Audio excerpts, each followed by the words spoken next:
Imaginez deux nations liées par l'histoire, le commerce et des décennies de relations tumultueuses, soudain plongées dans une tempête diplomatique si violente qu'elle ébranle leurs échanges économiques. C'est l'histoire d'aujourd'hui, entre l'Algérie et la France, où les chiffres du commerce s'effondrent aussi vite que les espoirs de réconciliation. Prêts à plonger dans ce bras de fer géopolitique aux conséquences bien réelles, depuis l'été 2024, les relations entre Alger et Paris ressemblent à une mer agitée, secouée par des vagues de désaccords. Tout a basculé en juillet, quand la France a reconnu la souveraineté marocaine sur le Sahara occidental, un geste perçu comme une trahison par l'Algérie. Depuis, les tensions n'ont cessé de croître, culminant en avril 2025 avec l'arrestation en France d'un agent consulaire algérien. Alger a riposté en expulsant 12 agents consulaires français, et Paris a rappelé son ambassadeur.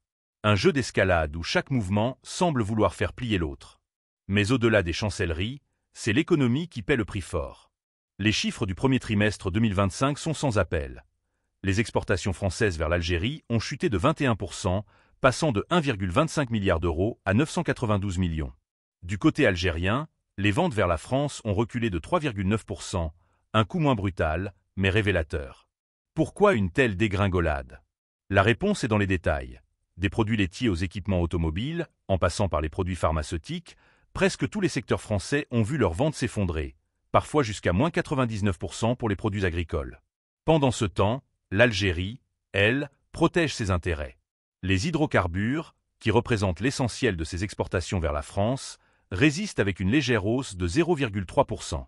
Mais les produits pétroliers raffinés et azotés accusent des baisses significatives, signe que la crise touche aussi Alger, même si elle semble mieux encaisser le choc.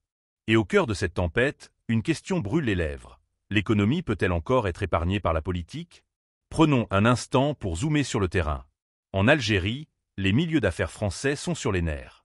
On ne sait plus à quelle sauce on va être mangé, confie un chef d'entreprise français, sous couvert d'anonymat.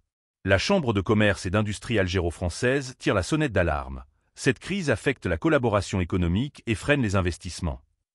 Un exemple frappant, le patron de CMA-CGM, Rodolphe Saadé, a annulé un voyage crucial à Alger, où il devait discuter de projets portuaires majeurs. Une décision qui, selon le Conseil du renouveau économique algérien, a été imposée par Paris. En parallèle, les entreprises françaises peinent à remporter des appels d'offres en Algérie. Prenez le blé. L'Office algérien des céréales a nié avoir exclu la France d'un récent appel d'offres, mais les faits parlent d'eux-mêmes. Aucune entreprise française n'a été retenue, au profit de pays comme la Pologne ou la Nouvelle-Zélande. Même l'usine Renault en Algérie, un symbole de la présence française, reste à l'arrêt, et que dire du salon du bâtiment Batimatech, où les stands français, autrefois incontournables, se font désormais discrets face à la concurrence turque et italienne. Alors, où va-t-on? Les annulations en cascade, comme celle de la rencontre entre le patronat algérien et le MEDEF, montrent que l'économie est désormais un champ de bataille. Et si les grandes entreprises françaises peuvent s'adapter, les 6000 PME qui exportent vers l'Algérie risquent de payer un lourd tribut. Mes craintes vont vers ces petites structures, confie Michel Bizac, président de la Chambre de commerce algéro-française. Ce qui se joue ici, c'est plus qu'une simple querelle diplomatique. C'est une lutte pour l'influence, pour les parts de marché, pour l'avenir des relations entre deux nations que tout lie, mais que tout oppose parfois. La France, deuxième fournisseur et client de l'Algérie en 2024, peut-elle encore tenir sa place face à la Chine, l'Italie ou la Turquie?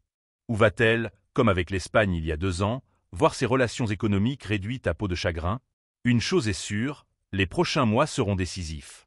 Les deux pays sauront-ils apaiser les tensions et préserver leurs liens économiques, tissés par des décennies d'échanges et d'intérêts communs?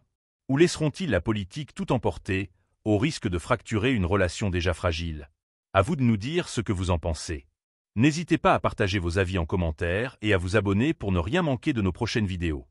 C'était l'actualité du jour. Merci de nous avoir écoutés.